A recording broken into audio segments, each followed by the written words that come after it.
Lycans and gentlemen, children of the night, nocturnals, night terrors, and all things that go bumpin' tonight. Welcome to your monthly treatment of shock therapy. The doctor will see you now. Show me your woes, my fellow sleepwalkers, and I'll cure all that ails you. Consider us your night watchmen for this evening's festivities here at the Mind's Eye Theater. We invite you to violate curfew with us for this graveyard shift. Consider us your camp counselors for tonight's festivities. I am your horror host Inkarnate for this sold-out show. Joining me tonight, rejoining me, the dearly departed Traumadom. Traumadom, how are you? Intrigued, Inkarnate. Very intrigued. Why so? Tell the people. I haven't seen this movie in years. How old were you when you saw this? When I first saw this? Oh, you've seen it multiple times? I think I saw it once like in my teens. Maybe one more time in like 20s. Yeah. I haven't seen it ever since. Gotcha. What did you think of it, or what did you remember about it? I thought it was interesting. The ending, if it is what I remember it to be. is definitely one of the first I've seen for the movies at this time. It's so funny you mention that. I was going to get to this later on, but to be honest, like, how can I put it? The ending is almost inconsequential as far as I'm concerned. To me, it's just kind of like whatever.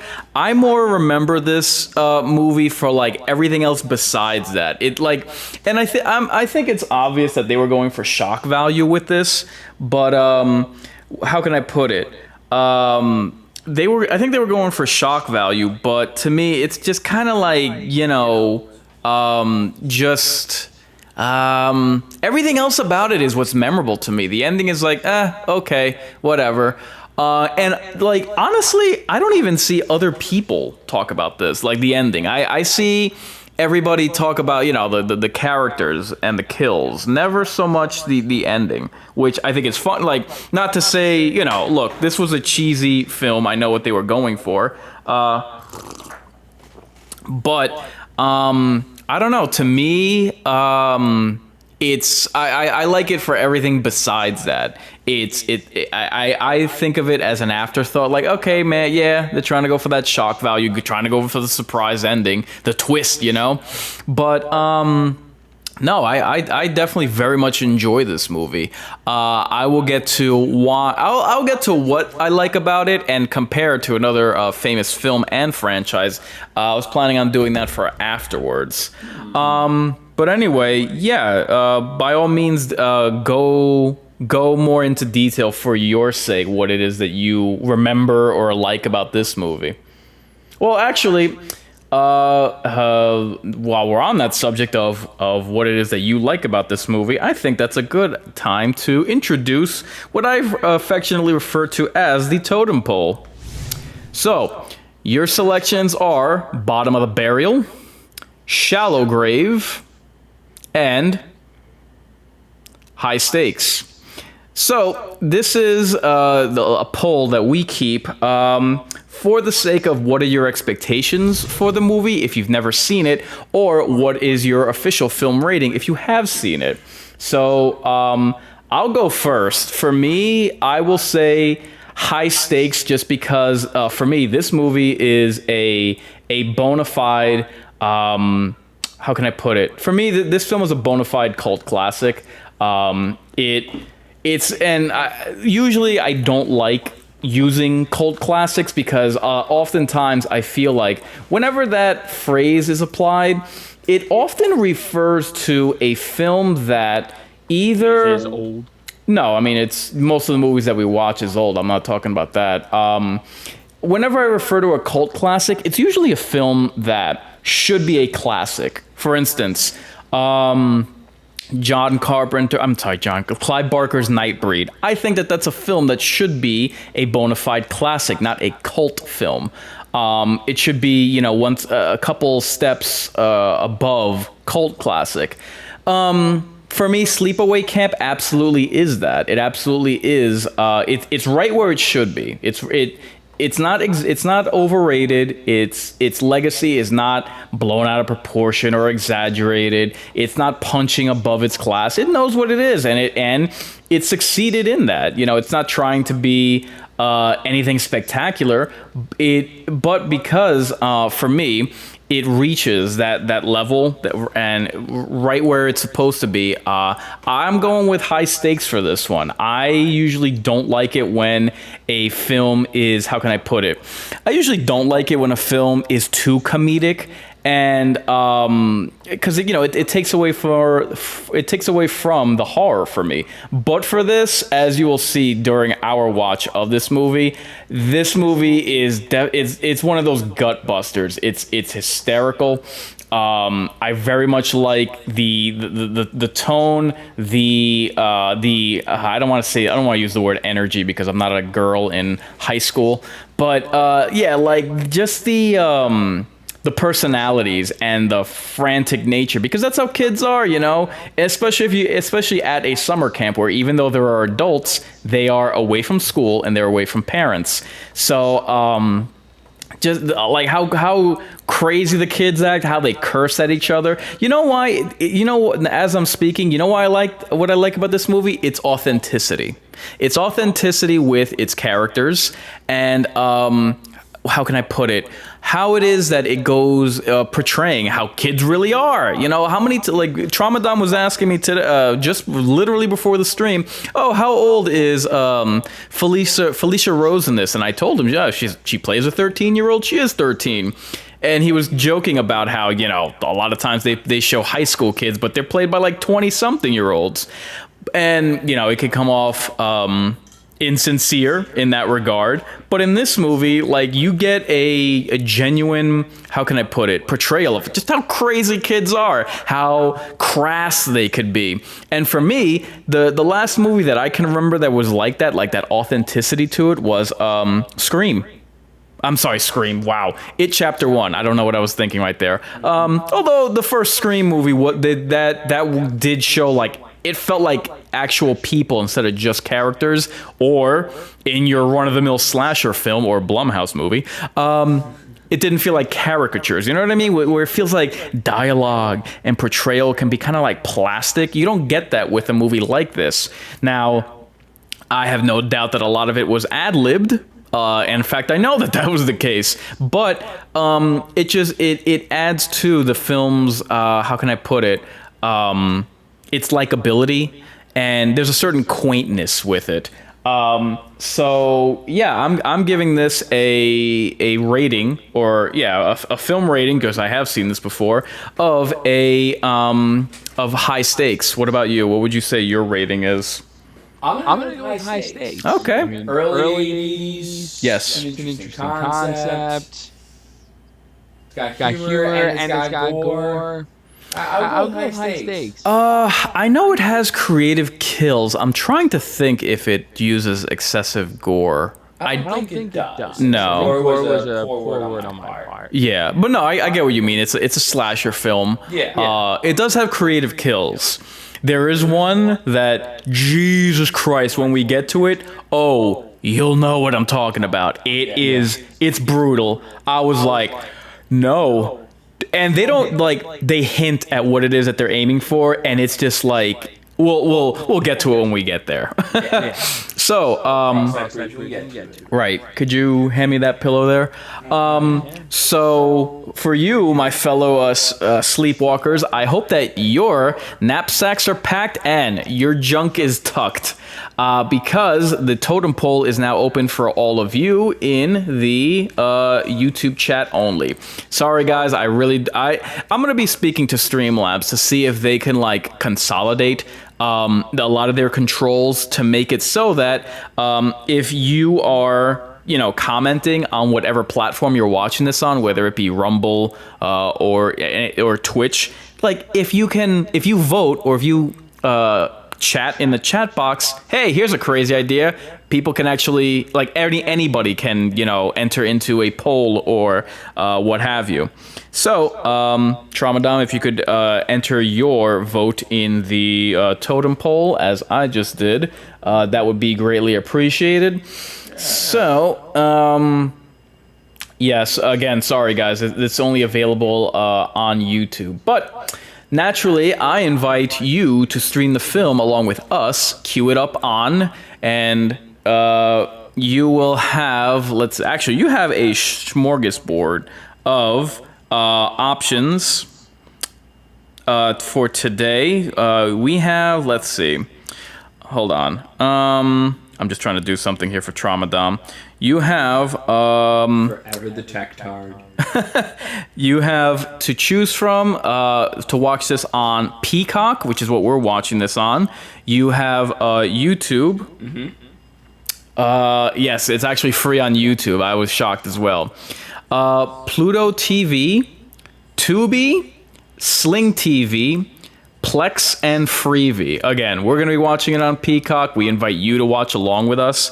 Let me just take care of a couple of housekeeping items, and I'll be providing timestamps throughout the watch party to make sure that your viewing experience is synced up with ours, as well as for the convenience of anyone joining who's casually late to the watch party. So, let's have an invite for the air conditioner, because this weather has been insane as far as temperature as well as weather. So, this watch party is brought to you in partnership with Hotness TV. If you're in the market, and you damn well should be, considering we've had what do we have? 4th of July. We've had Memorial Day. We've had Amazon Prime Day. I believe today is Black Friday in July. If not, that's coming up. But anyway, I mentioned that to mention this. Use our sponsorship links in the description, because we just so happen to have sponsorships with Samsung as well as Jabra headsets. Samsung, I mean, you should know by now that it runs the gamut of TVs, tablets, cell phones, sound bars, 4K Blu-ray players, surround sound, home theaters. And in addition to that, Jabra headsets come in the form of in-ear earbuds, over-the-head headsets, as well as office audio equipment. So again, use the link in the description for our sponsorship links. It just serves as a nice kickback for the channel. Now, the Mind's Eye Theater is a proud affiliate of the upcoming horror documentary, Mental Health and Horror. So, once that comes out, I'm eagerly anticipating that one. I plan to do a review as well as a watch party. If you'll notice, up top is the PayPal link in order for you to support the Inquisition. If you're of a mood, I'll just consider it your pound of flesh. The software that we stream on, Streamlabs, was kind enough to give us our own merch store, streamlabs.com/mindgamesinc/merch. And finally, we are coming to you live streaming on Facebook, Twitch, YouTube, and Rumble. So, in the enduring battle between Inkarnate and the ever-present algorithm, my fans are my strongest weapons. Translation, get them likes up, whether you're watching on Twitch, Rumble, YouTube, what have you. It just helps for the video to circulate and get into other people's recommended feeds. So, without further ado, we now offer you this creature presentation. Keep your arms inside the watch party at all times, hit that like button, and make sure to not feed the trolls. Tramadom, throw the switch and hold on to your butts. Do it. And it's Peacock, so naturally we get a freaking ad. And a long one at that. Jesus, 3 minutes. You almost have to wonder, like, what the hell is it that I'm paying for? By the way, I guess this gives me time to further discuss while we wait for the movie to start properly. This film is celebrating its 40th-year anniversary, which is why we are watching it. Now, I told Tramadom, this movie came out in 1983, but in November. And I was like, well, there's no way in hell we're going to wait all the way to November to watch a summer camp movie, because that wouldn't make any goddamn sense. Hence, we're watching it now. And just a bit of trivia, a bit of a hint into what I'm going to be discussing at the end of this film. it's one of my favorite A, summer horror films, and B, camp films. Now, there are actually a couple of different horror movies that take place in a camp or cabin. For instance, I guess you can throw in Evil Dead. But yeah, I mean, I really dig this film. It's one of my favorite summer horror films. Like, whenever people do their recommendations and they automatically just got to talk about, oh, whoa, you're gonna do what do you got there? Summer summer horror recommendation list? Oh man, let's do every freaking Friday the 13th movie. It's like, guys, please be a little creative with your lists. This and the movie The Burning, to me, make like the perfect double feature for this specific genre. Usually I don't like comedy horrors, and I don't like what do you call it, comedies or gore, but I would definitely consider The Burning and this a great double feature. And for me, it's definitely at the top of my list. I love both of those films, and I think that they're, like I was talking at the beginning about how I think the legacy of this movie is right where it should be, but I do feel it's underrated because it kind of does get overshadowed by the Friday the 13th franchise. And I'll be discussing that franchise in comparison to this film a little bit later afterwards.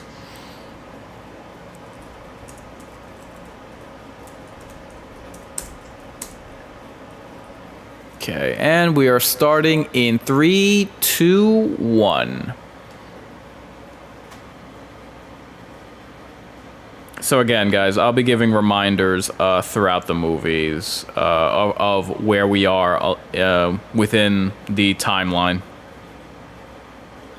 Just for the benefit of those coming late, and just to make sure that you're not behind schedule with our watch.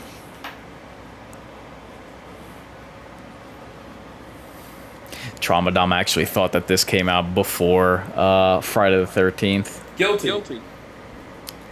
I thought this was older than Friday the 13th. The cheek. So a lot of the actors and actresses in this low-budget film, they made their debut. Yeah, there you go, introducing everybody. Yeah, Felicia Rose and Karen Fields, this was their debut.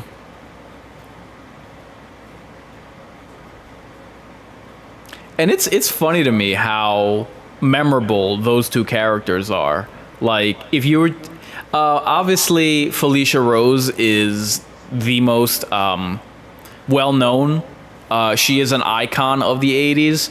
And I say Karen Fields. And if you're wondering, she plays, like, the pretty girl bully in this movie. And, oh, my God...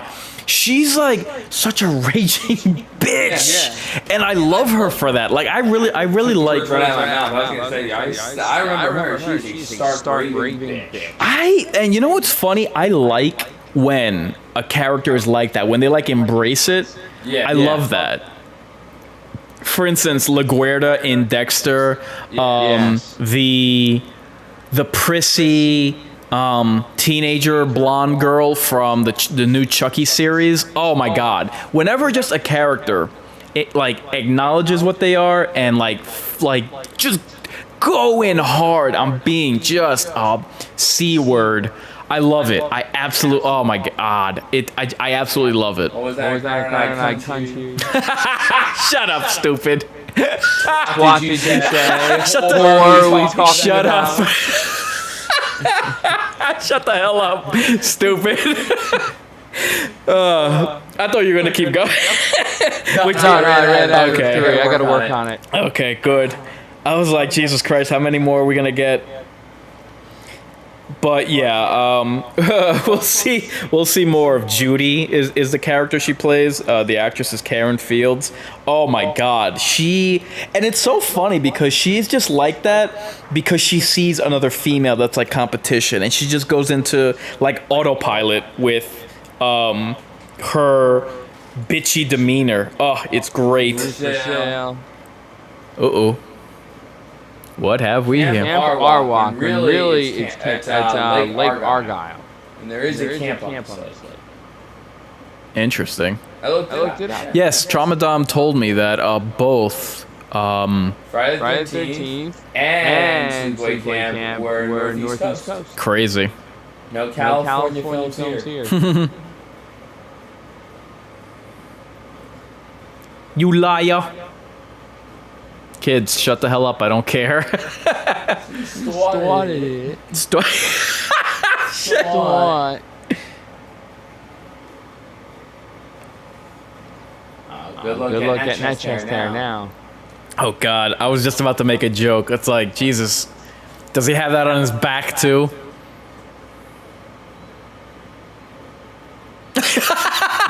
She's freaking traumatized. See? Like, look at how pretty she is. And she's not, a size, triple zero. Why are you telling me this? Because now she would be. Okay. Now God. pair of shorts. Yeah, I was about to say skimpy ass shorts. Inkarnate, I will buy. Don't. Some. Don't. I will buy some. Stupid kid. Buy what? I will buy one of your shirts if you buy one of those shorts. Not a chance. What? I will get you a pair of Inkarnate branded skimpy shorts before the summer's over. If you give me off-stitch reflex. Oh yeah. Oh, more shorts. Oh boy. A woman driving. What could possibly go right? Uh-oh. Jesus. She's boating. We're a cap, Jesus. More. We're a cap, dude. The sun is beaming off of your bald spot. Hey, Marta's coming? Marta's Vineyard? So, you know who that kid is who is playing young Peter? Oh. He is played by Maximo Gianfranco Sorrentino. Now, if that mouthful of a Guido name sounds familiar to anybody, no. this guy plays the older brother of Mike the Situation Sorrentino of MTV's Jersey Shore. What? Yes. Really? Yep. What? Ja.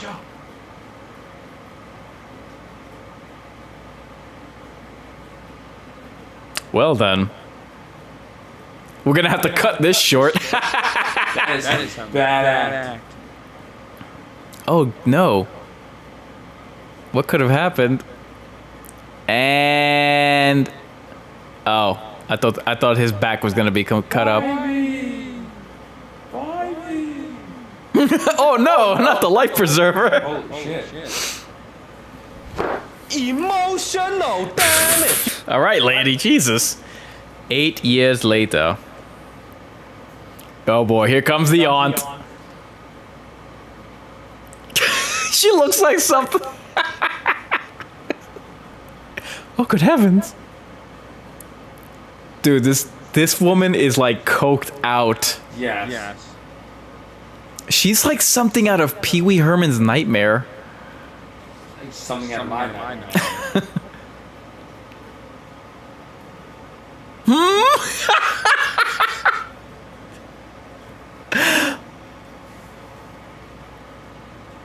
You know this had to have killed her to act like this. She's got to be like dying inside. Who? Which one are you referring to? The aunt. What is up with that beret? And the scarf tie or whatever the hell? Oh, so they're cousins. Yeah. And she is out of her mind. She has like multiple personality disorder or bipolar. I don't know. I bet she's got a cabinet filled with morning wine. And a closet full of bones.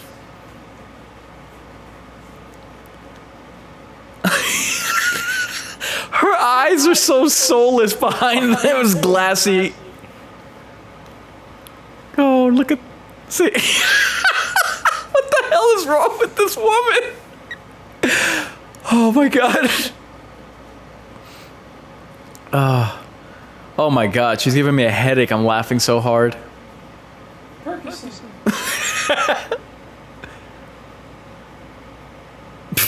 Jesus.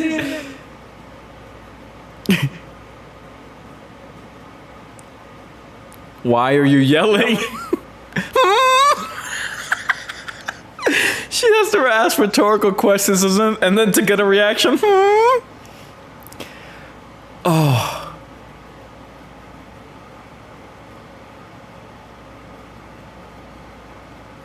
A mad doctor, you could say. What the hell is wrong with this woman? Oh my god. Oh.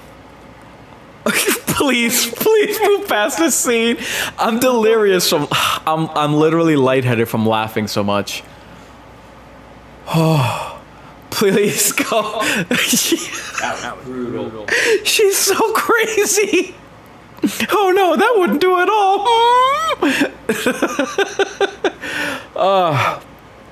Oh my god. Okay. Sorry about that. Wow. So, funny thing about this bus scene, some of the campers getting off the buses at the beginning of the film are actually relatives of the cast and crew. Felicia Rose's own relatives appear as background campers getting off the bus. Jesus Christ. You can tell this is of a different time period. Look at his friggin' pants. Definitely. I can't even call them pants. It's friggin' booty shorts. Telling you, man, two shirts. I'll buy 2 of your shirts. You buy a pair of them shorts. Oh god. Ew, did you just hear him? Ew. Oh my god. Whoa. Ew.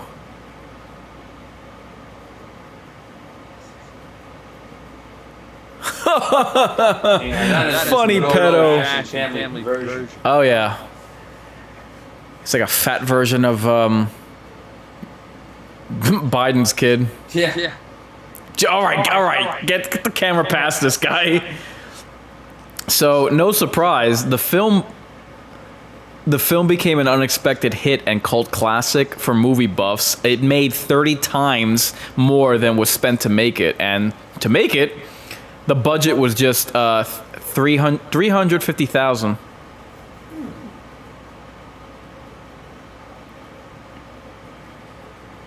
So get this, this guy, the cousin, John, he's played by the act. She's got major bazooms, man. This guy, Jonathan Tiersten, he's playing Ricky. He was given the role after a rather unusual audition in which the writer-director Robert Hiltzik, he asked him to curse him out. And yeah, I get that kids can be crass, but you know, you'll see throughout the film that these kids, especially he, oh boy.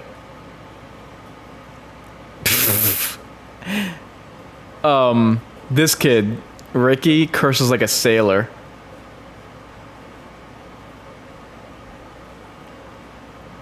Ah, yeah. If women hit the wall at their 30, what would you call it when they, you know, start getting male attention? I have to think of a phrase. Jesus, knee-high socks.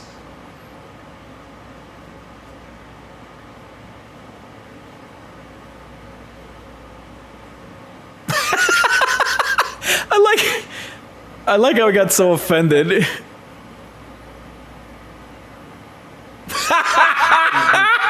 This guy's awesome. Boy, my tiny walk friend. Look at this. I love how all the boys and all the girls have matching shorts. Yeah. Jesus. in terms of them being like hoisted up to their belly buttons. Yes.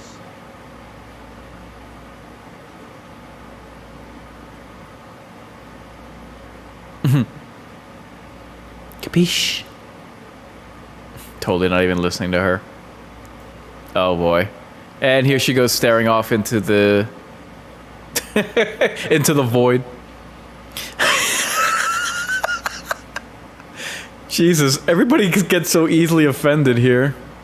Oh yeah. Yeah, so as I mentioned,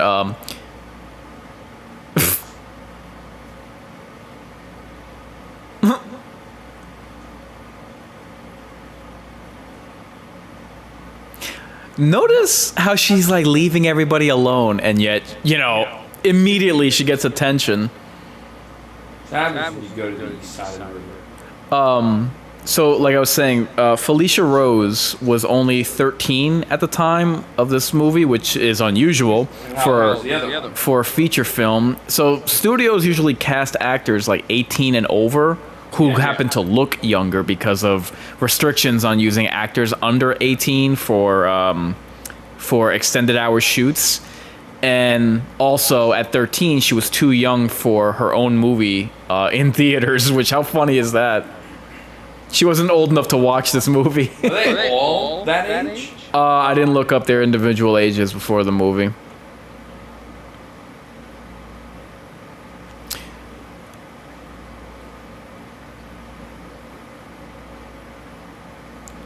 Oh God, who does this guy look like? He looks like the guy that used to do the exercise videos. Gene Simmons. Gene Simmons, thank you. God, that would have killed me trying to figure out what his name was.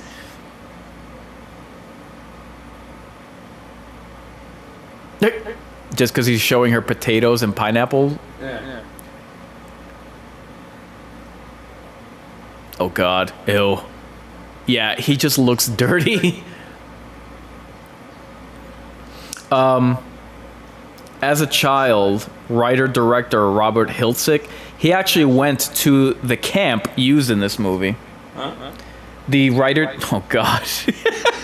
The writer-director of this movie, he went to the camp where this was filmed. Oh, no way. Yeah.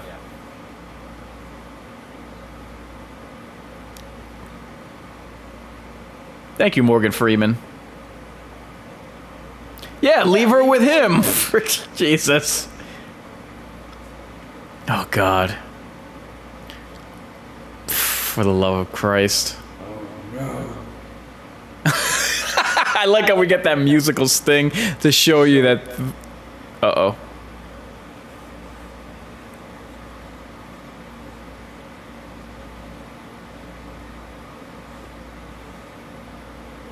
He slaps her.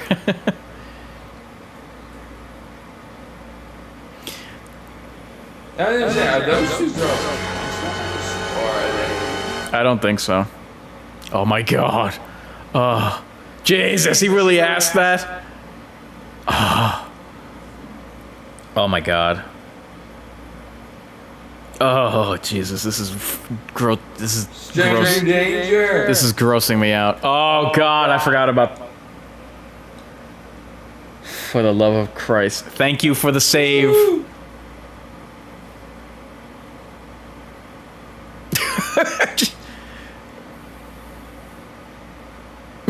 And he pushes her away. He pushes him away from the door and tells her to get out.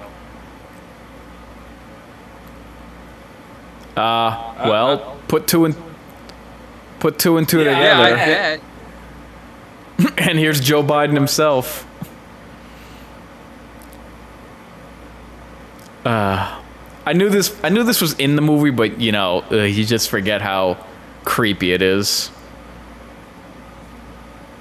How tall? How tall is that pot? There's like someone in there. It's like a trash can. You see a hand slowly come up of that cauldron.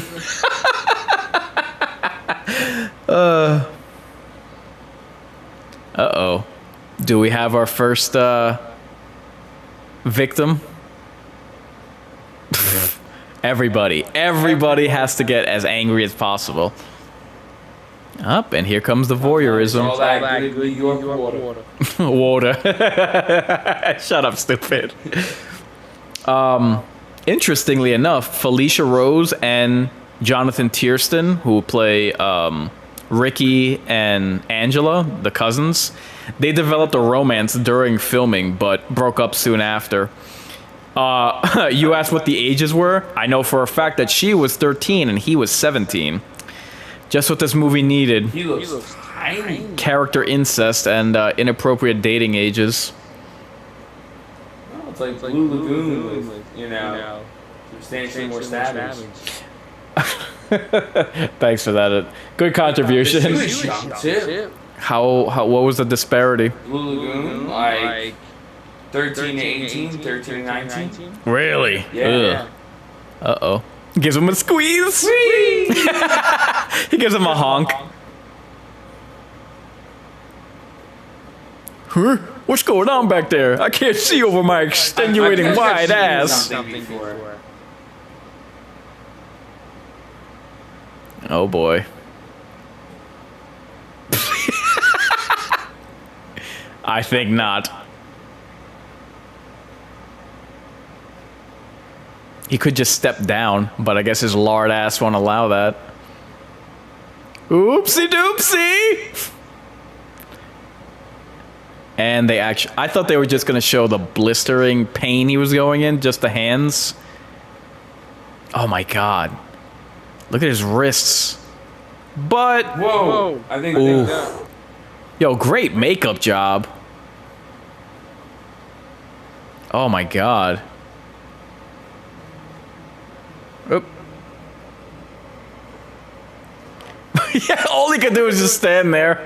We can go without the long, drawn out. Guys, we're gonna hit the 20-minute mark in 2-1 now. So if you could just remember to hit the like button on whatever platform you're watching this on, and make sure if you are watching on YouTube to vote in the totem poll. And Roach Killer, is that some foresight? What's next? Maybe.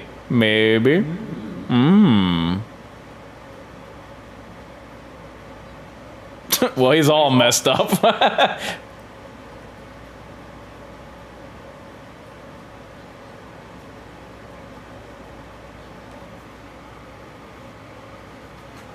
If he's lucky.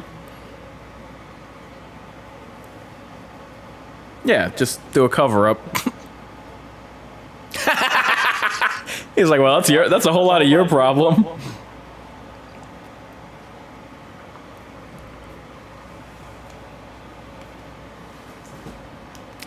Are the parents still there?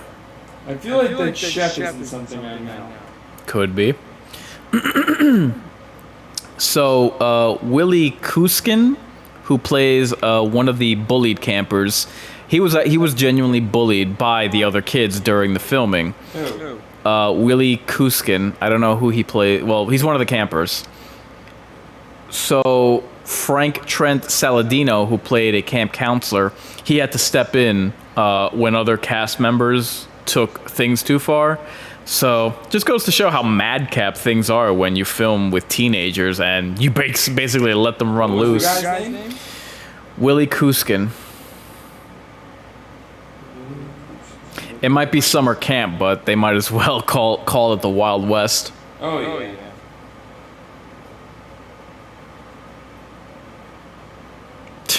Come here, my man. I'm gonna talk jive to you. Nah, I mean. Speaking of dating, Catherine Cammie, who plays Meg, I think that was the girl with the purple bandana on, and Thomas E. Van Dale, who plays Mike, Kenny's friend, they started dating during filming as well. She said she thought he was gonna be the next Robin Williams because he was so funny, just in case he wanted to feel old.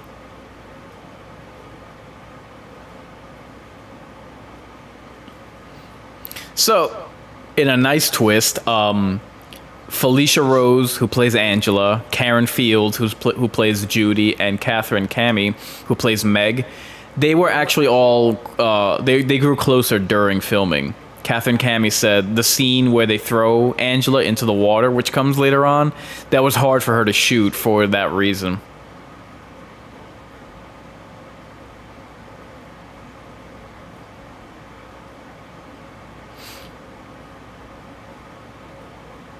I am the wizard master. What do they do? Do they punch him in the gut or something? He gives him a smooch. What a dick.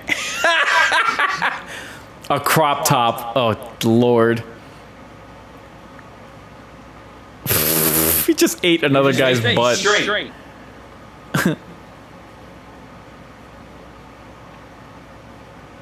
Jesus, a crop top when you have that much of a what do they call it? A happy trail.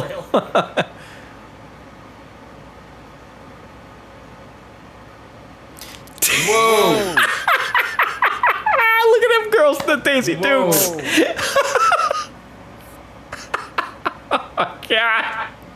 Jesus. They picked the dude with the longest, like comedically longest legs possible. Yeah, as I understand it, many of these, many of the lines were like ad-libbed. They just, told the kids to go, just be kids, you know what I mean? Just be teenagers. Yeah. Jesus, this freaking... I can't with the knee-high socks and the skimpy... Get away! Is it necessary to see everyone's junk in this? Especially considering the finale. Oh, man. Hysterical. Whoop. Oh! Safe. They all look like Gumby. The guys with, like, long legs and short shorts. What an ass.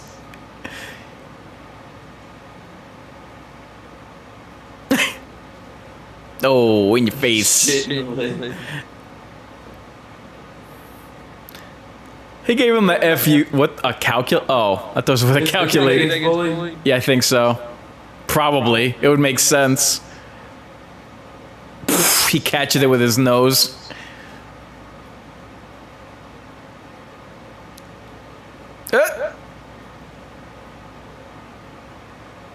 Stupid. He just collapses.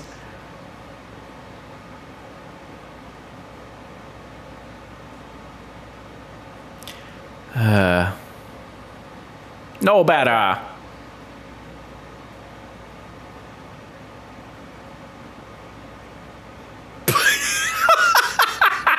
This is what I mean, man. It's crass without overdoing it. Nice catch. Oh! That was a nice play. Yeah. He starts beating everybody.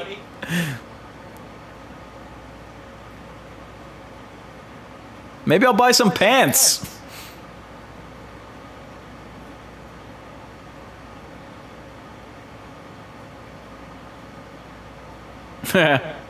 Oh, snap.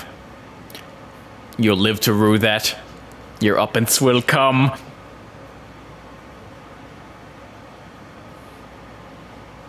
Oh boy, the big gents. Beat it, Robbie. I like black guys. Can you believe this, Muley?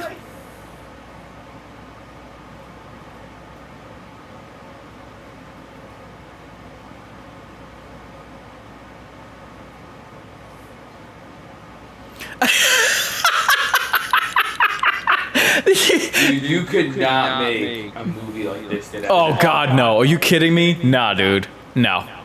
Oh Jesus, the cast would be made of freaking it'd be all inclusive and crap, and you'd have it wouldn't have any teeth to it because it'd just be so sanitized. It'd probably be PG-13. Forget it.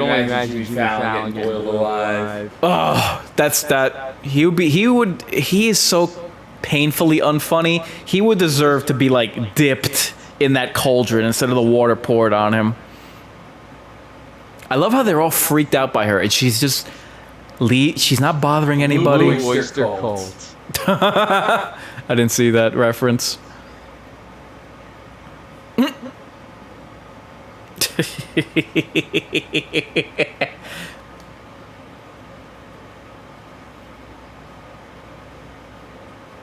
No, I like girls. Thank you, though. Talk.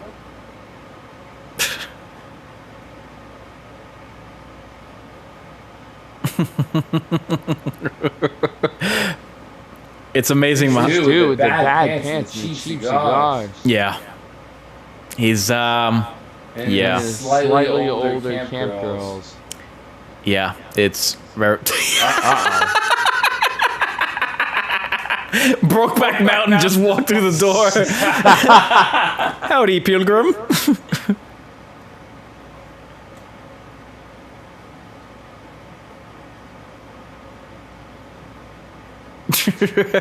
I'll show you a crocodile do.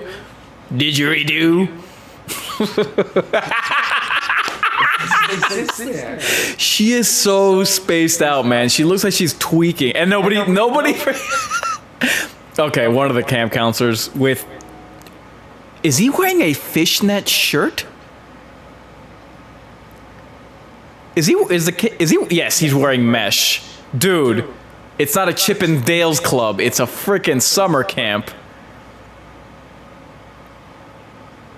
He kind of looks like Tony Danza's punk nephew. I'm gonna flip my hair so everybody knows how mad I am. Oh, baby. This movie's hysterical. Remember?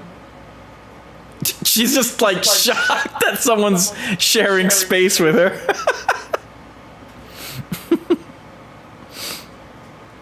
So Tramadon mentioned that this was filmed in upstate. I think so. It was actually shot in early fall. It was set. The movie's obviously set in midsummer, so the crew would often use green spray paint on brown leaves and grass to keep the continuity. But there's no palm trees in it, like the Halloween movie, which is supposed to be in Haddonfield, like Midwestern U.S., and yet there's palm trees in the background. Okay, now we have some human expression from her.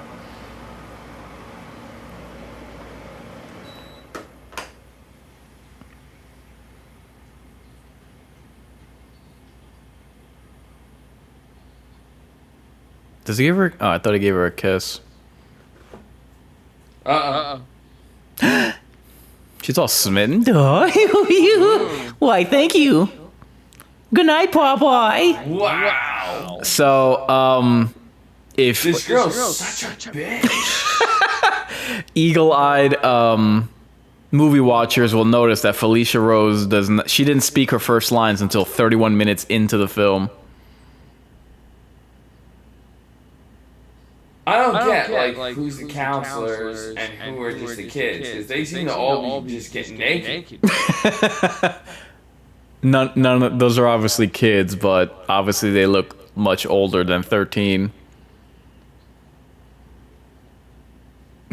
Who wants a doobie snack, man? Oh god. This idiot who doesn't even have his shorts off. Now, why would you just casually throw your shorts there? Which for the underwear? Right. Not only that, but which belongs to who? I'll tell you, man. Looks like Patrick Ewing.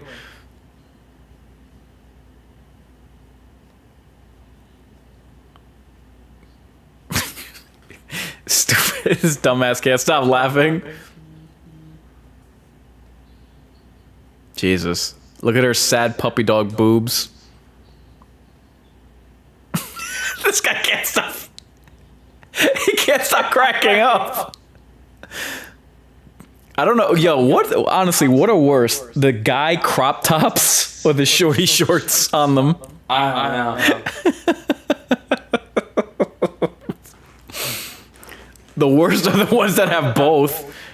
And honestly, why would you... I just realized a bunch of dudes went skinny dipping with each other. Yeah. Like, what what the hell's the point of that? At this point, I don't know. Because the fashions then are clearly not what they are today. Clearly.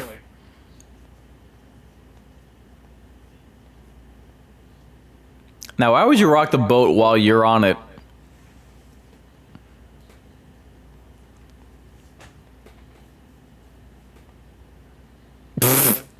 My point exactly.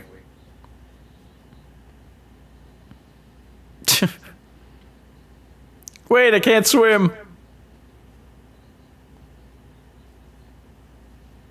She queefs at him.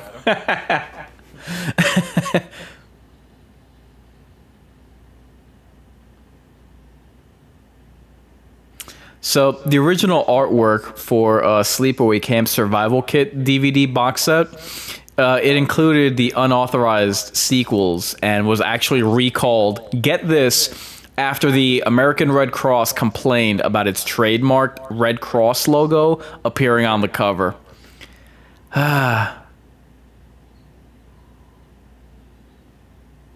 Ew, they all look bone dry.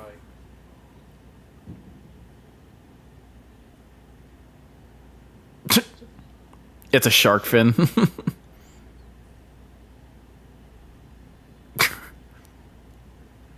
I guess that... that is some awful acting.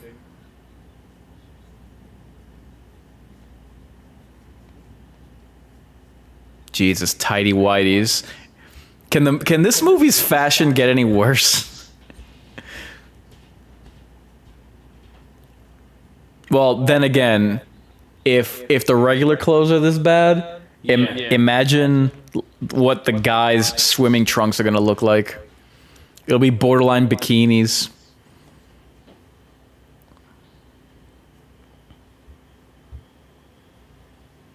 That mist is creepy. I've actually been at a cabin, a summer cabin 4 years ago in Connecticut, and you do get like rolling fog that comes in. It can be pretty creepy. Piggleheads? What the hell? Peckerheads. Yeah, seriously. Not only how, but why?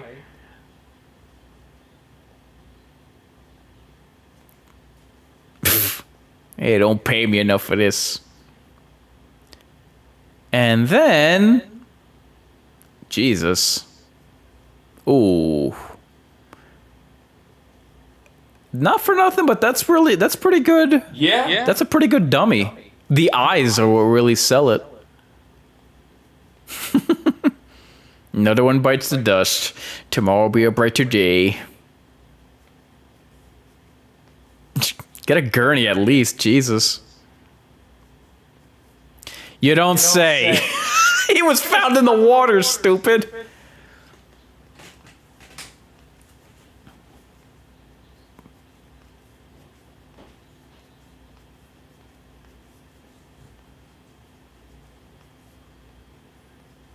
Right.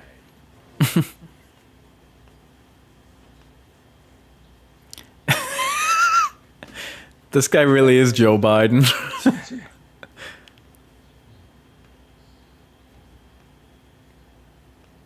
I'll have to double check at the station with my thick 70s porno mustache.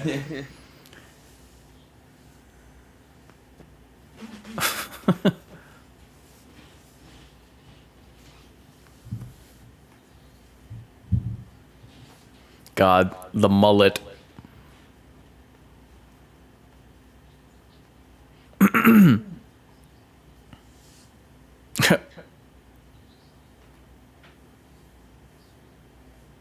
Thank you, Scott Baio. What?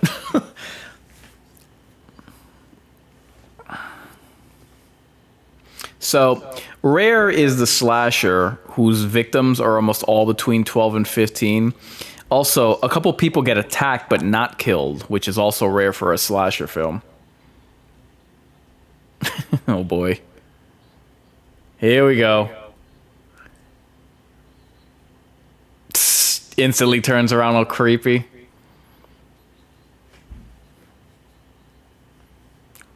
Ooh, you should see how he whips me.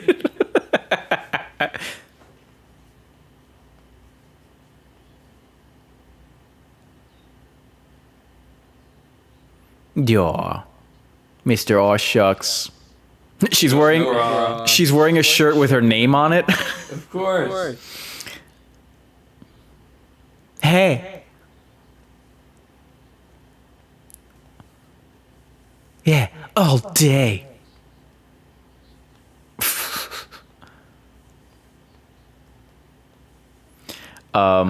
Felisa Rose, she said in an interview that she wore a bra designed to keep her boobs flat as a board, though she joked that she was only 13, so there wasn't much to flatten.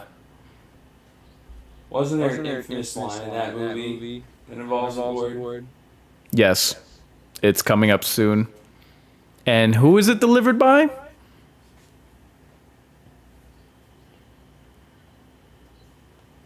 Yeah, let's. Who is that one? I don't know. Come on, Carrie. They're all gonna laugh at you. I wish I would have gotten that sound bite.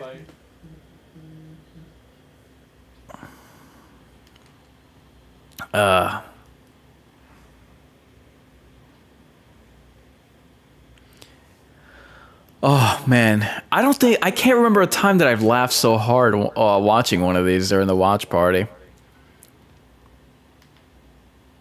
So we're coming up on the 40-minute mark in 5, 4, 3, 2, 1 now. Guys, if you can remember to, if you're watching on YouTube, make sure to vote in the totem poll. It's in the YouTube chat. And if you're watching on any other platform, make sure to like the video. It just helps to get recommended to other people. It's my penis. Giggles. When cat... She just has this blank expression. No, you may not. She kisses his knuckle. God, she's so awkward. So, when casting for the role of Angela, writer-director Robert Hiltzik, he would have the actresses stare wide-eyed and straight ahead while also pretending to eat a candy bar. The auditions for these were hysterical.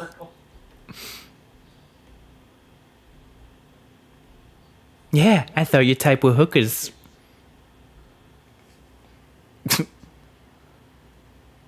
The hell?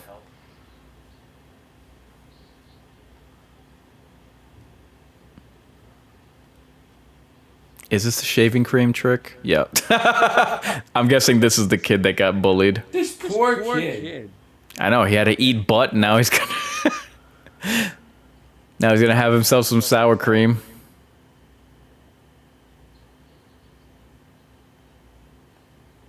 He's gonna grow up to be the Riddler in the new Batman movie. I think porn. Or Playboy. I knew he was gonna play. I was just about to say, yo, he's gonna shank a bitch. Oh.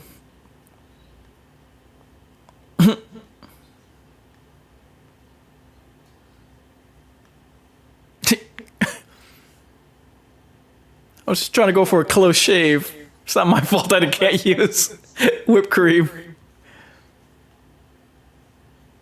Yeah. Who?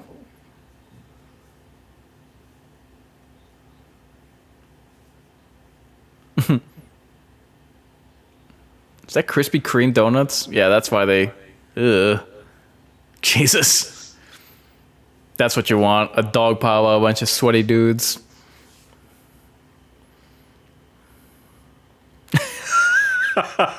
Sneak up with the psycho. Mm-hmm. Elvis. E.T.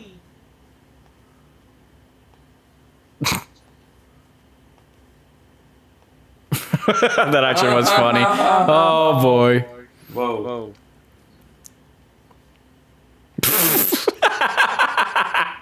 She departs just as she arrives. Oh boy. Up to no good already. Yeah, let's teach these dweebos a lesson. Female bullies can be the funniest. Yes. I'm just gonna leave you to get, harassed.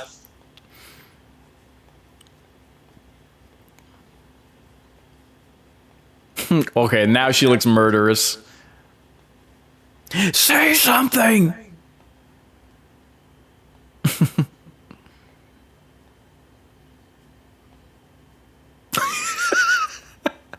You're driving me crazy!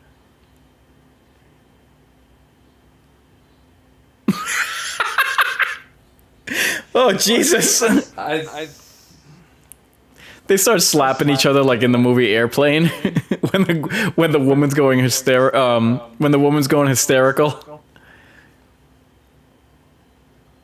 Jesus, this guy's he's ripped, but it's like he looks like he has breasts. Oh boy, here comes the Yo!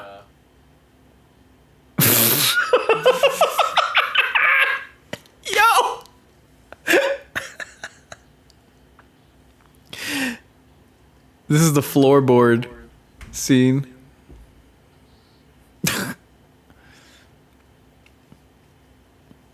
Why do you have a robe? You're gonna shoot a porn? It's my pillow!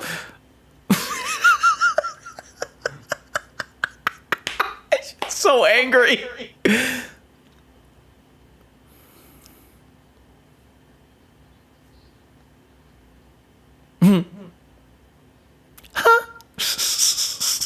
I love her overacting.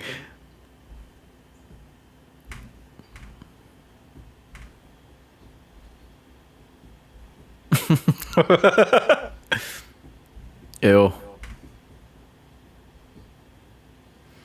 Lay off me. Ew. Oh my god. There you go. I'm offended.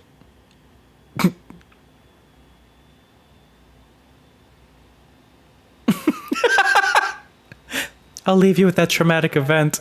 Yeah. Oh my god. Yeah, another thing that would never happen. Hell no.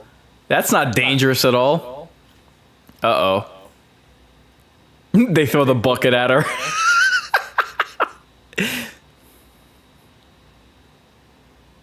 La-di-da-di-tra-li-day. Hey, look who it is. Ow. That sounded like it hurt.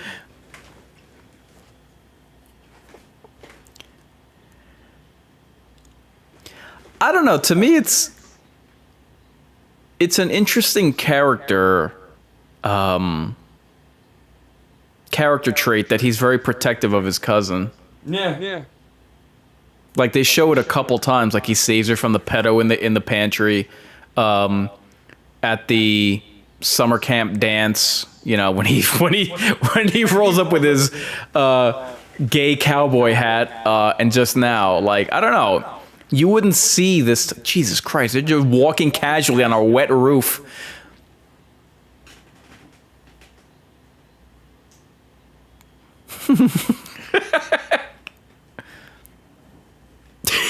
Yeah, with that 80 cal. With that broken your neck and your back.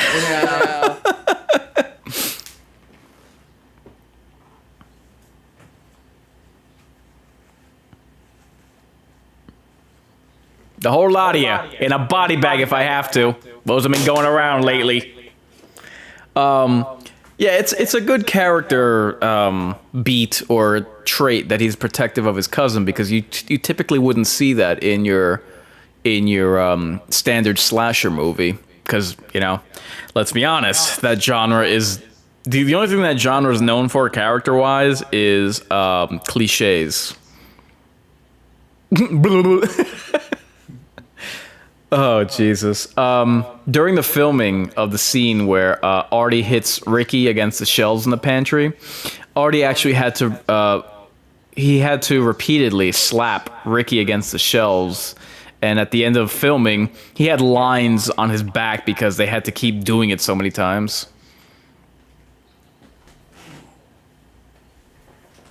Yeah, I'm gonna show Kimberly my sausage.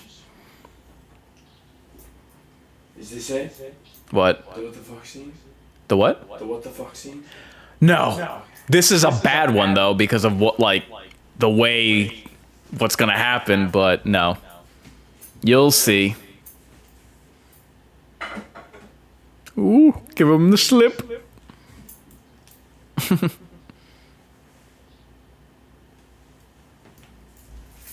Jesus, I've seen, if you think public toilets are repulsive, you should see at a cabin.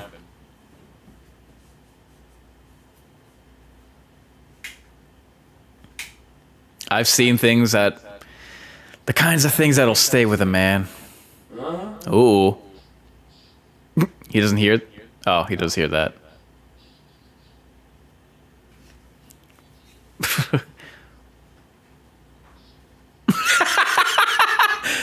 And a beehive. Ew, don't forget to wipe. The way that this guy... Hit the deck, big guy. The way that this guy screams in pain is what really sells this. Hit the deck? Okay, not so much the footwork, obviously. Do they show his arm? Yeah. This is pretty bad. Ugh. Oh my god. Jesus. He was attacked by Candyman's bees. Yeah. They show his face. Yeah. People die in some really brutal ways in this movie. Yeah. That honestly, give your average Friday the 13th film competition. The anaphylactic shock of going in through these things like that is brutal. Wow. When you're that allergic to it. Let alone when you got 150 of them. All right.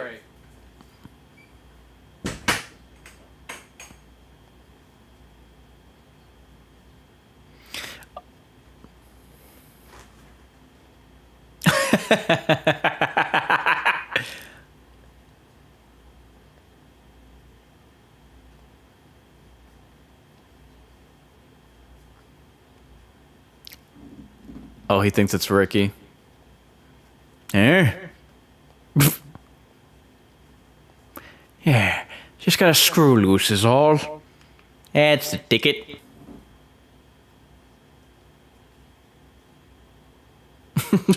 Maybe.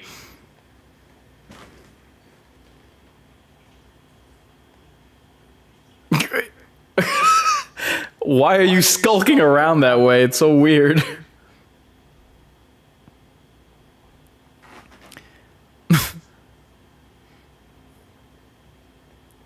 Tickle, tickle.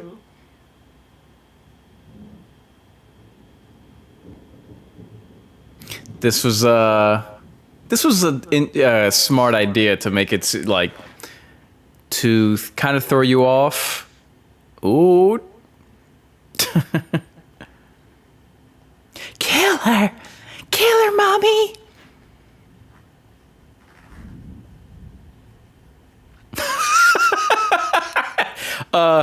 He died in a pretty horrific way for you to just be casually explaining that away. Oh, I forgot to mention, while filming the scene in which the canoe flips over in the lake, John E. Dunn cut the top of his hand open against a sharp rock on the lake bottom, and he had to be rushed to the hospital. Poor thing. Yeah. Telling you, man. The way that this movie was shot, you're absolutely right. It could never be that way again. Uh-oh. Little do you know.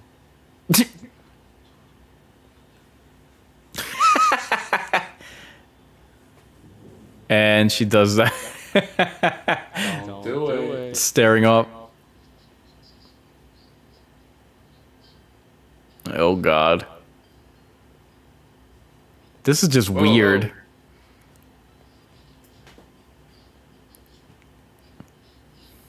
They don't hear kids chuckling.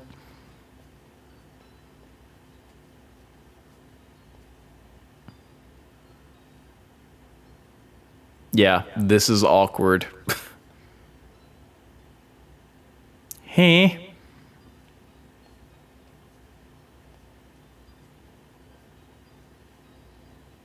I had forgotten about this part, and I am uncomfortable, to say the least. Well, someone had it. I would say this is the perfect movie for the time we're in now.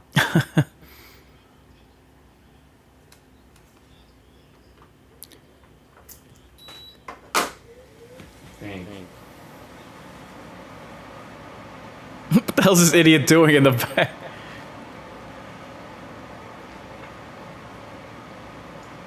Maybe it's a little foreshadow.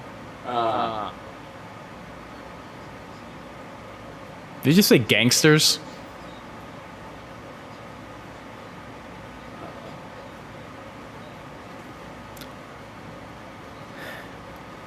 Guys wearing the white strips, you're the French team. Expect $1 billion of damage to be done to your side.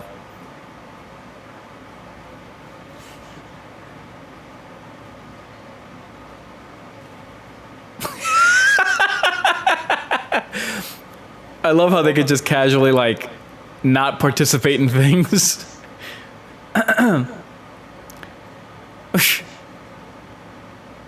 Uh-oh. I have to be somewhere. She runs away with her arms waving. And who comes up?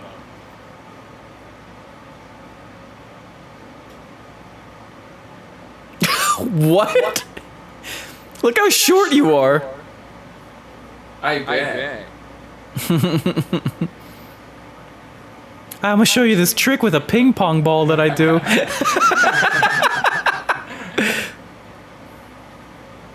Oh God. You cannot tell me, especially the fact that they're ripped at the bottom, you cannot tell me that he's not wearing girl shorts.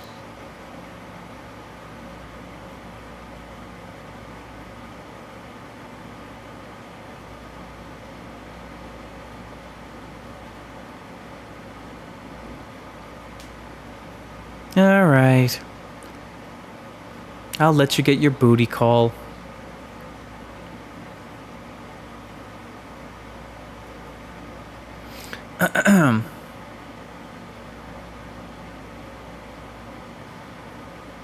Look at that. Those look more like girl pants than the ones that she's wearing. Yes.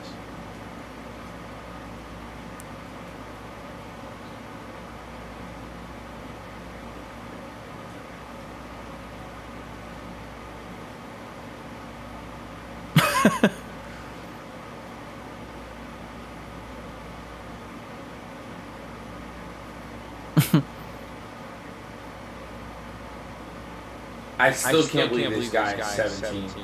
Yep.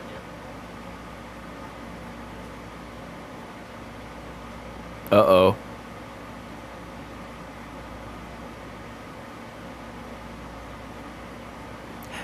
Lover. And... Oh, that will cost you. Oh, dearly.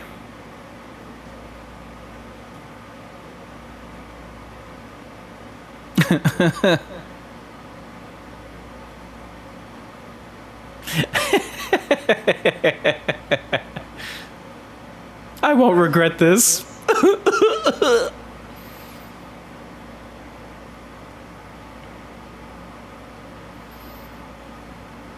Who was he walking up to looking all bashful?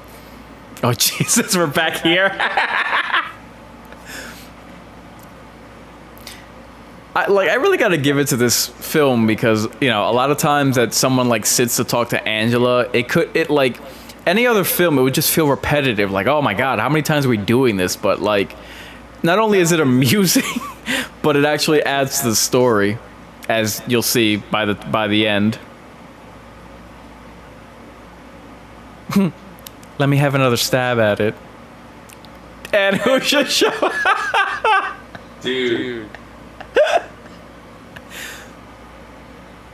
Ouch. You bitch. Dude.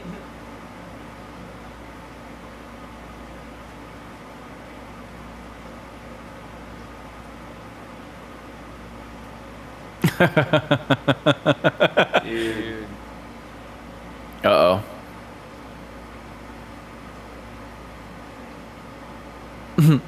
Oh, Dude. you better not.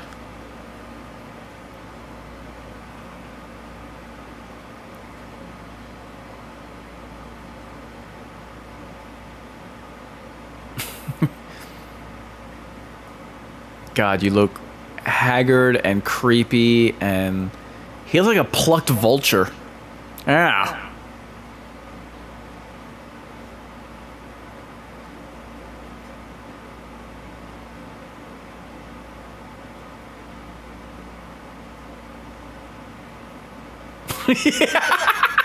Yeah.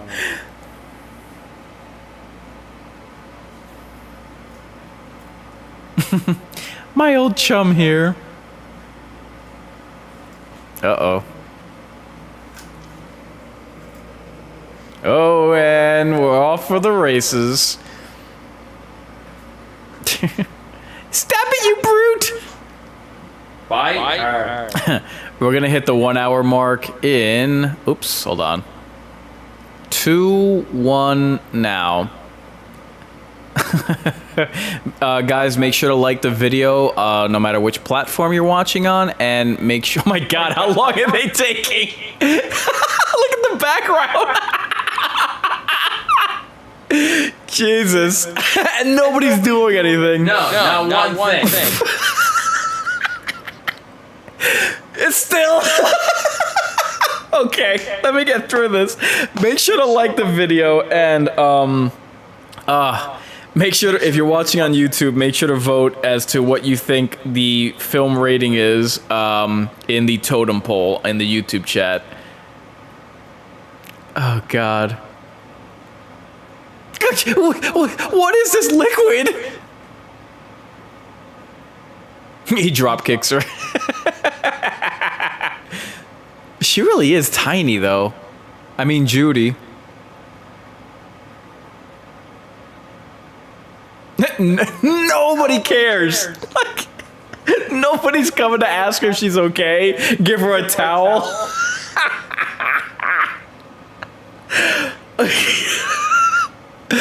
Oh my God.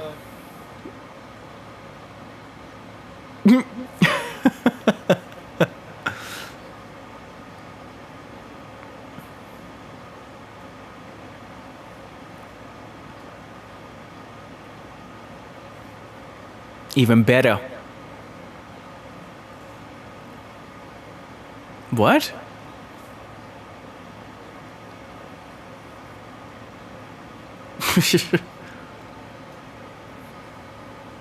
Oh, Jesus, some of them are counselors.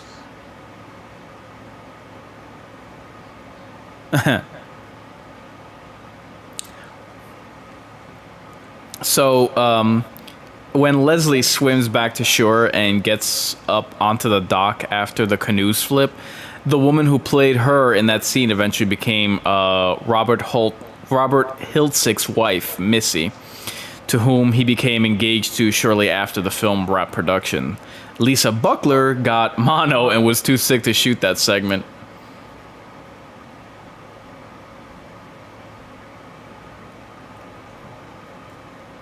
Oh God. Ugh. And he just got aroused. If he wasn't already. Look at that fish face.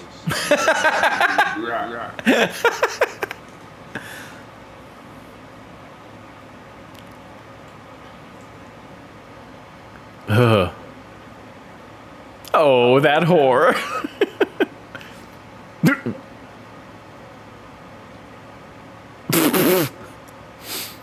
That scene was kind of weird. There's one bathroom?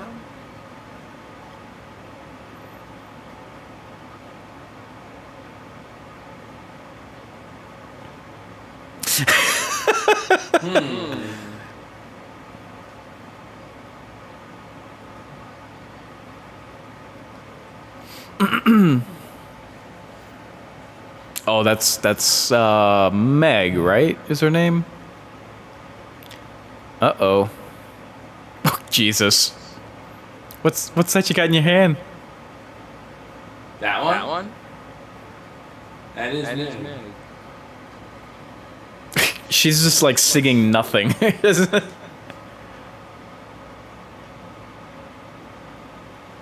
Ow. That was immediate and pay. Oh, Jesus. Don't worry. You could use the soap on you just go forward? Yeah, right? I was gonna say, you could use the soap on your front. I got your back. Yeah.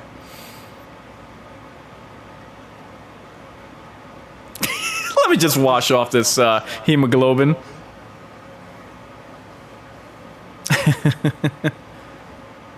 Oop, not too much hot water. Make sure to save some.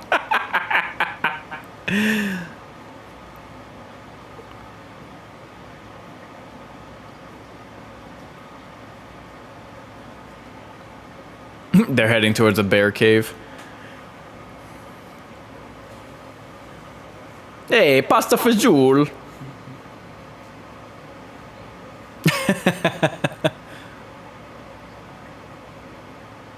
Then why did you give it to him?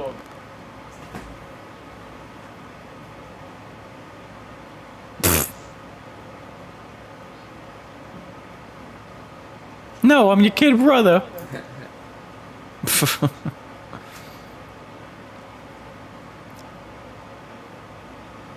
do we got? Huh? Time-wise, what do we got? We got about 15 minutes left. No, 20 minutes left. Why, what's up? Nah.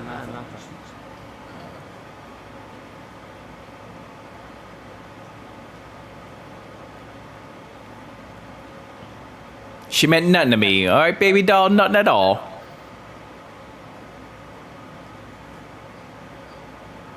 And then 2 times after.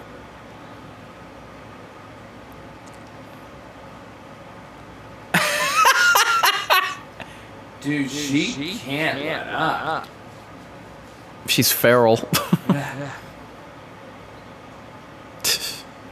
That's Destiny's wife.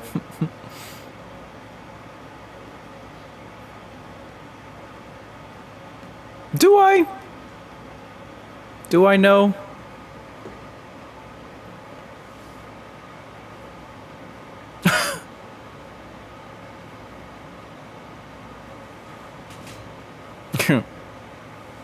And I'll be erect. I will.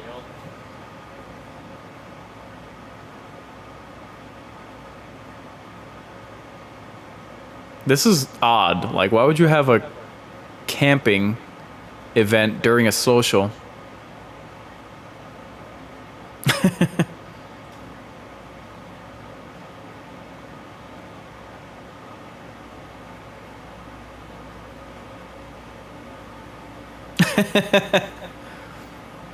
All you shut the hell up.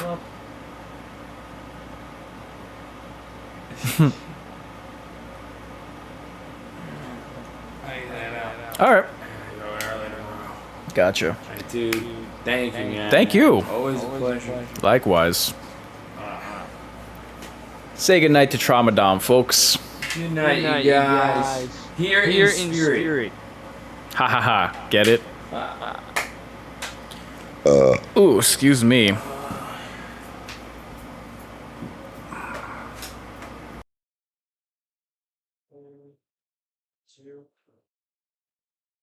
Happy trails.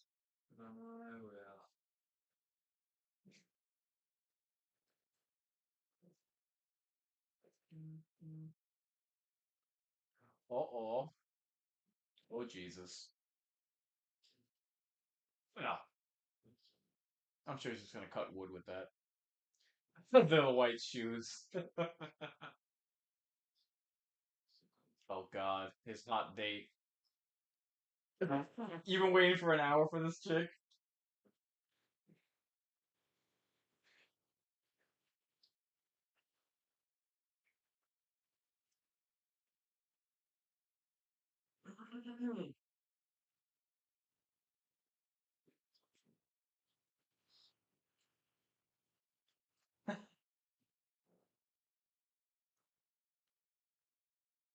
Oh my God.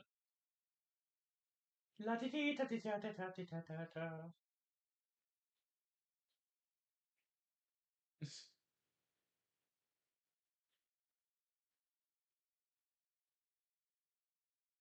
Yeah.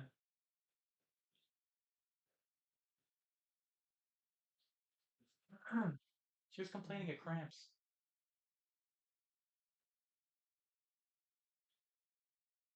Bloodshot eyes.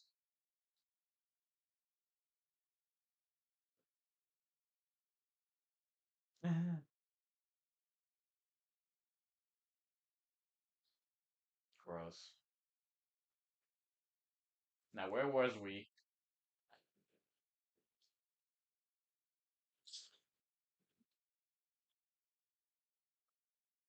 Know it. Jesus.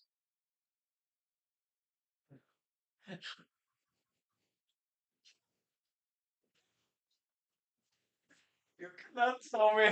Jeez. Rough. Uh, what a great character. Seriously.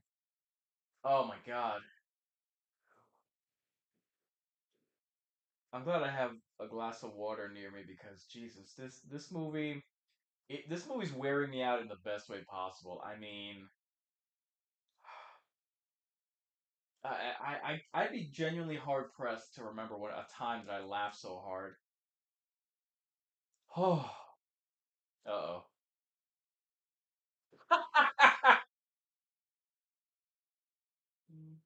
Not you, Meg. Oh, he did this, didn't he, Meg? Talk to me. Yeah, Meg. Doing the Robert De Niro hand.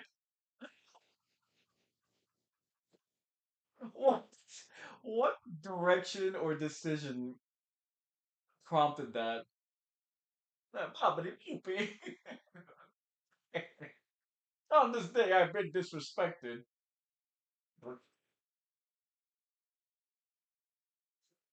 She was the best piece of ass I ever had. Oh God. Oh, this was a scene that I warned Trauma Dom about, and I'm happy that he left before. Oh God, this is so rough. Ugh, this is a rough one. That looks like Ricky.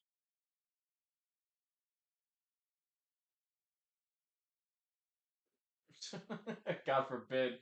And believe me, sister, that's the least of your troubles. Oh, it's you. Who I won't mention out loud or name drop.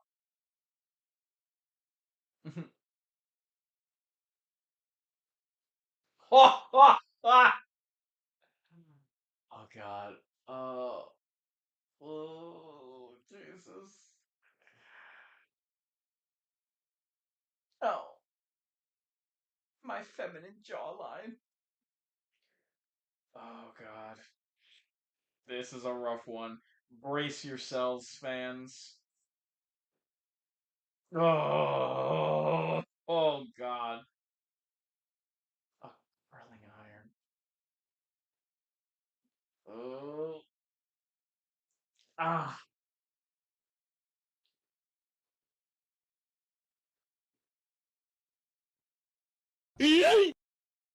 Damn, they really went there.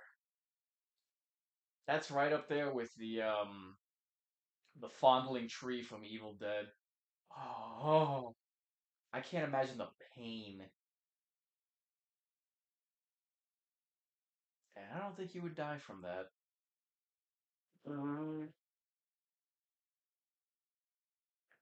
Well, now that that nightmare fuel is over, Jesus Christ. This movie, this movie does not screw around. I don't think there's any. Oh, what the hell? Wait, what? The ca- Whoa. I I forgot about that. I didn't know the campers were killed. Yo, I had forgotten about that. Yeah, he's like, you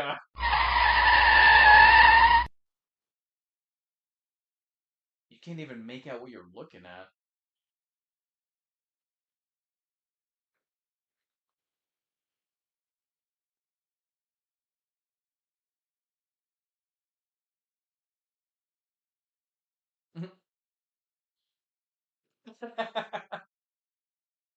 Make it snappy.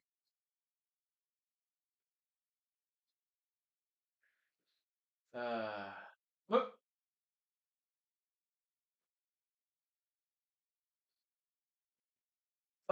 Jeez. Clearing the joint out. What the hell is ringing? Oh,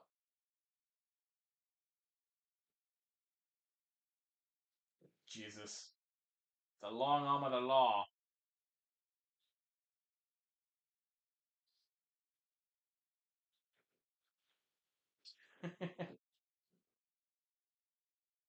Yeah, he really. You can understand his audition. Oh my god. You can understand his audition because all he does is curse throughout the movie.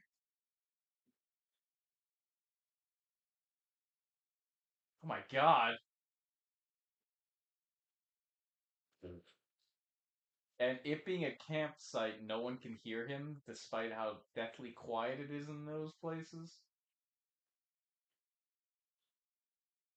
I forget, does he beat him to death?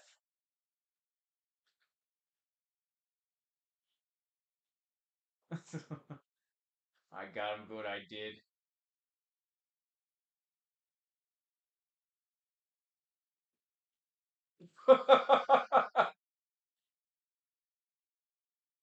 Uh-oh.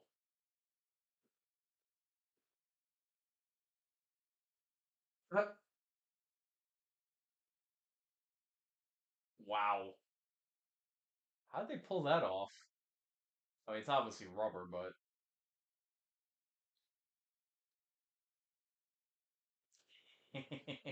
Let's see if we can spot it. Hold on. Notice anything different? You can almost see the tape on his upper lip. So the police officer entering the rec hall at the end of the film, he had to wear a fake mustache. The reason being, he had shaved off his actual mustache during filming and didn't have enough time to grow it back. If you ask me, I think it was Dr. Disrespect.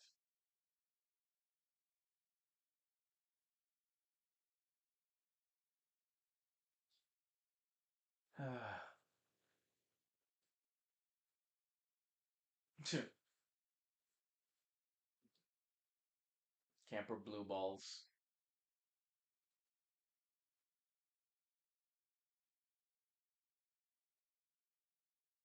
Oh, you got it.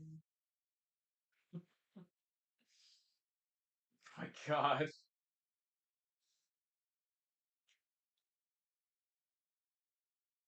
Let's see. Does is I whenever I rewatch this movie, I can never remember if Ricky made it.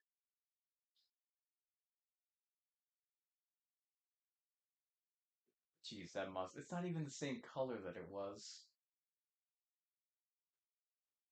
Yeah, probably a bear.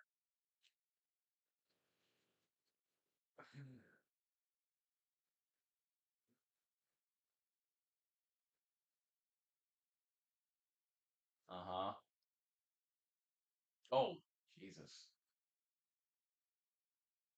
Okay.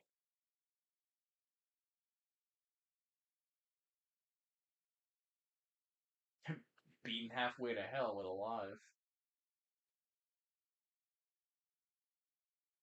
And oh god.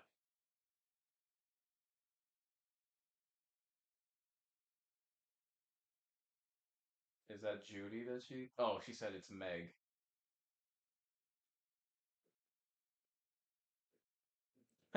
Stepping into bright light does not help.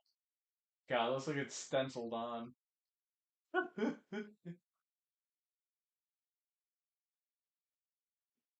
Oh gosh. I've never seen anything like this, and I've been on the force for 10 years.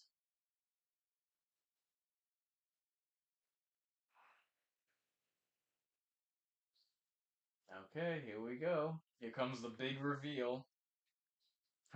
The big opening.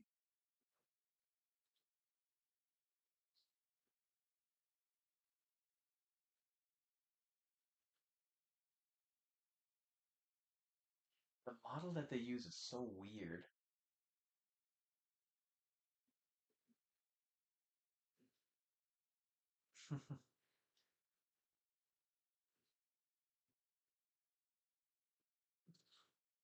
Homeboys just laid the hell out. And flashback. Crazy aunt.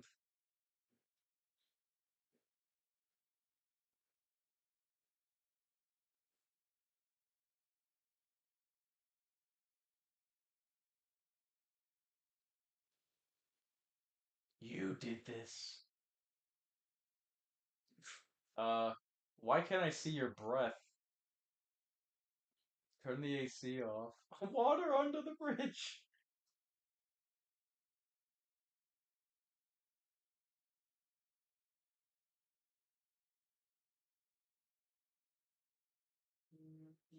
Oops. All right, guys, we just hit the hour 20 mark. So, before we hit the finale, make sure to hit the like button and vote in the totem poll if you're watching on YouTube for what your official film rating is.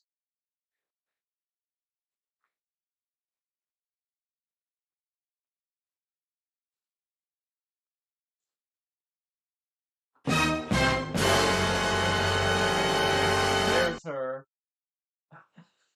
and it's like the breathing. It's like an alien bear.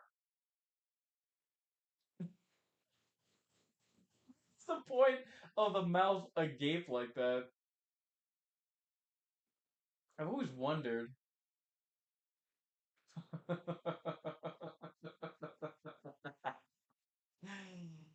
uh, and now our watch has ended. So, man, that was a bit of a marathon. Not because I didn't enjoy it, not because it was too long of a movie. It was just about an hour 20. But man, I'm exhausted from laughing so hard. Oh, I forgot. Like I knew this was comedic, but I had forgotten how funny this movie is. Whew. Okay. So, couple of things. So apparently this film, low budget as it was, really was a family business. The credit the credits give a special thanks to Lucy and Coke Tatosian. I think the last name is pronounced, for having so many wonderful children. Missy Tatosian was a producer for Sleepaway Camp. Her siblings, Michael, Lulu, and Victoria, had roles on screen or on set. For instance, wardrobe, production assistant, catering, the like. Lucy Tatosian also spent a weekend on set cooking for the cast and crew. Additionally, Missy's boyfriend, Robert, boyfriend, excuse me, Hiltzik, yeah, wrote, directed, and served as an executive producer for the film. A bit of a somber note. This is Michael Kellen's final film. The guy that played the head counselor who beat the crap out of Ricky at the end there, who played a dual role of Joe Biden as well. So he was sick during filming. but did his best to conceal it. So, a real trooper for that. And unfortunately, he died of lung cancer in August of '83, 3 months before the film's release. Also, Robert Hiltzik dedicated the movie to his mother, who had passed away during the production, or excuse me, before production even began. So the financial inheritance from her death provided the bulk of the movie's funding. Um, Director, I'm sorry.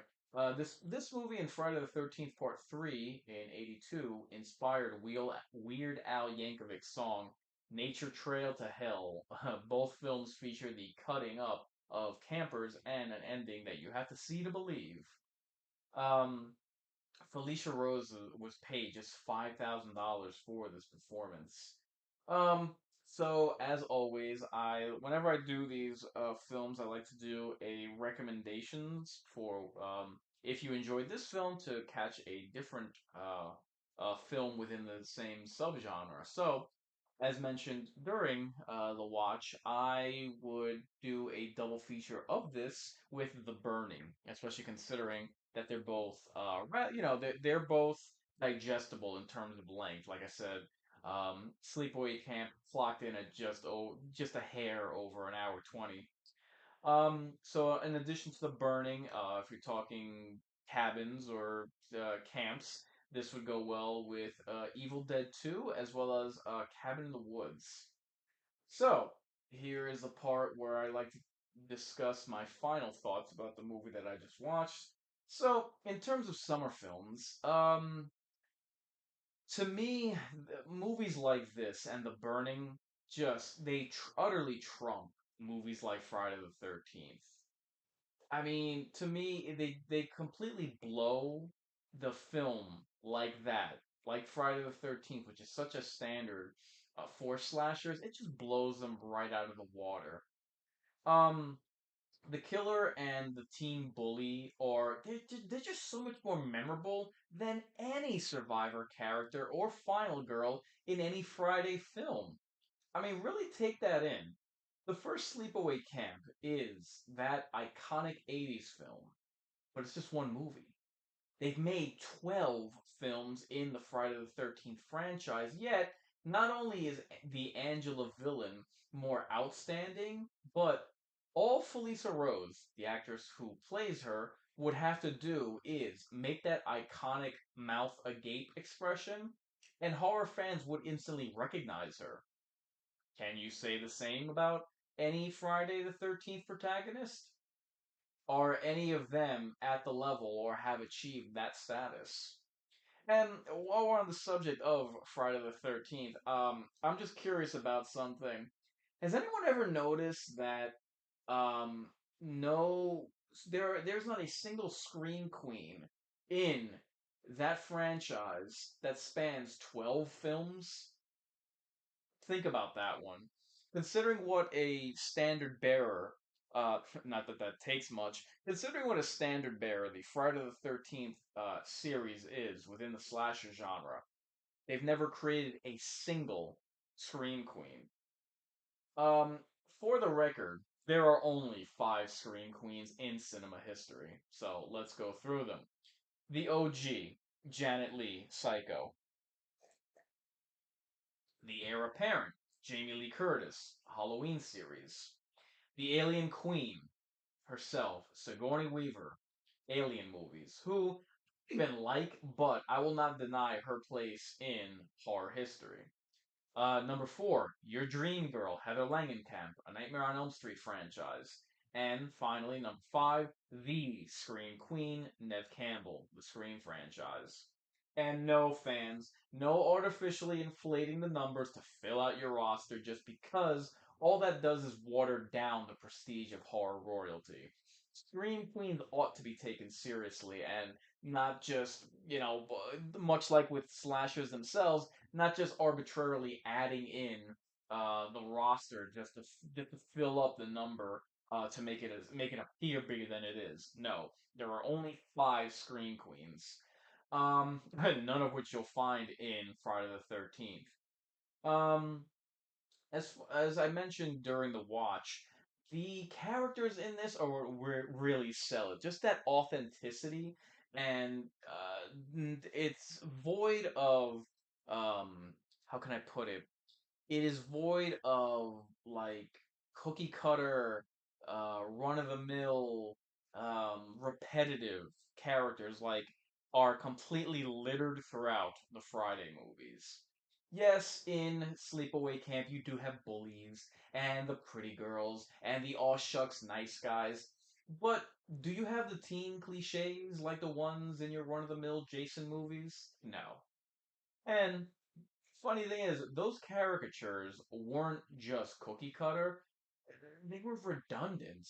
I mean, more than any other slasher film, the Friday films did so much damn near, I dare say, irreparable damage to the slasher genre that modern writers struggle to break the mold of what has become cookie cutter, cardboard cutout meat sacks, even to this day. Look no further than Scream 6 for formulaic characters. And what did I say during the watch? Not only is Angela iconic, she is an iconic villain within the 80s, very much a centerpiece of In Search of Darkness, the 80s horror documentary, but Angela as well, like, she's far more memorable than, I mean, like, than Tommy Jarvis.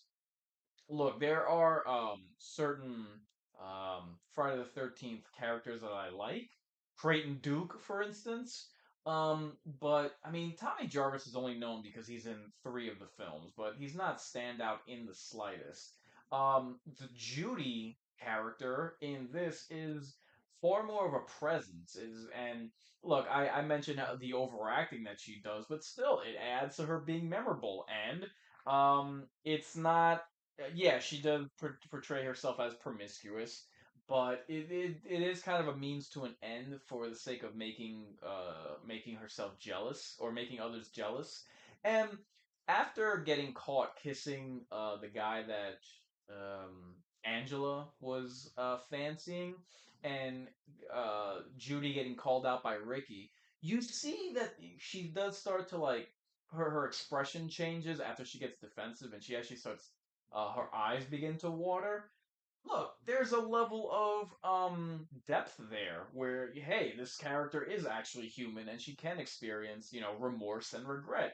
You wouldn't see that like and that's a admittedly a I don't want to say a throwaway scene, but a blink and you miss it scene.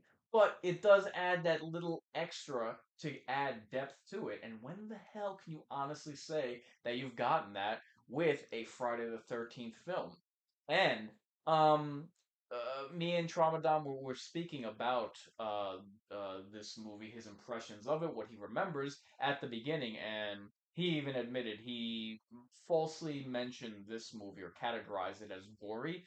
No, there really isn't much splatter or any kind of gore, but the kills are brutal. I mean, oh Jesus, what happens to Judy? Oh my God, the beehive kill, the the boiling pot getting tipped over. I mean, a lot of these are pretty brutal. And the funny thing is, like, you don't really see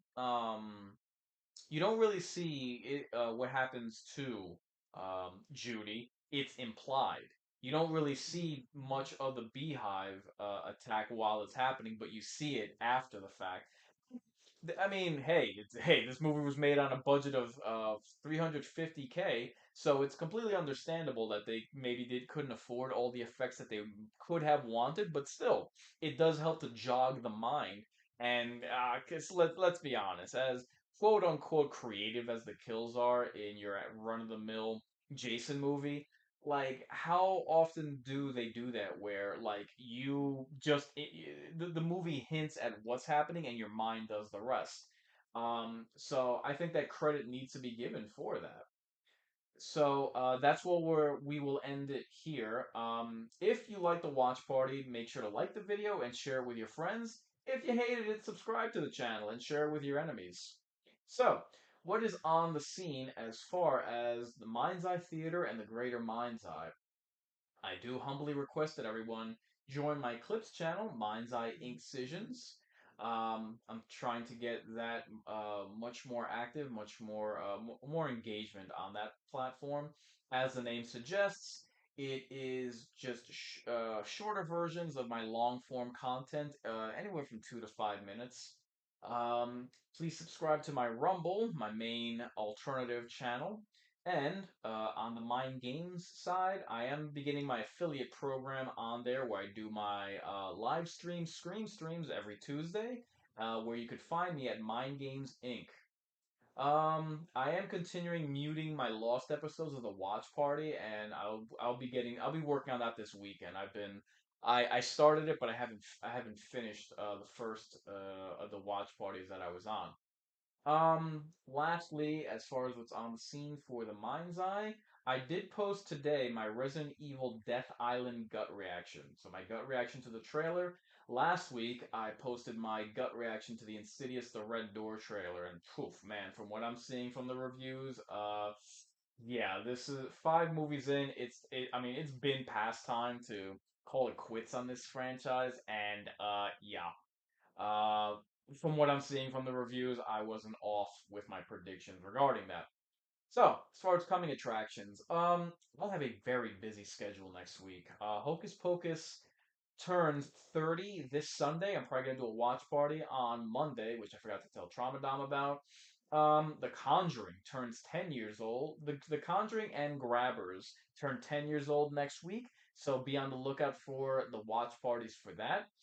Um, Mind Games schedule returns this Tuesday, 9 p.m. Eastern Standard. Those and 6 p.m. Pacific Standard. So those are just my live streams of survival horror games. I will be playing the demo. I got double duty next week. I will be playing a demo of the Daymare 1994 sometime next week. If not Sunday, because I've just remembered that there are 3 watch parties next week, so that's gonna be busy. What else do we have? I am gonna be getting to my 3 corners reports where I'll be speaking about upcoming horror streaming, survival horror, and upcoming scary movie releases. Gut reactions. Cobweb and Haunted Mansion come out next week, so I'll be doing gut reactions to that. I do have to get to my summer watch list where I give recommendations of the summer horror movies, and I need to do coverage of all summer horror games that were announced this summer.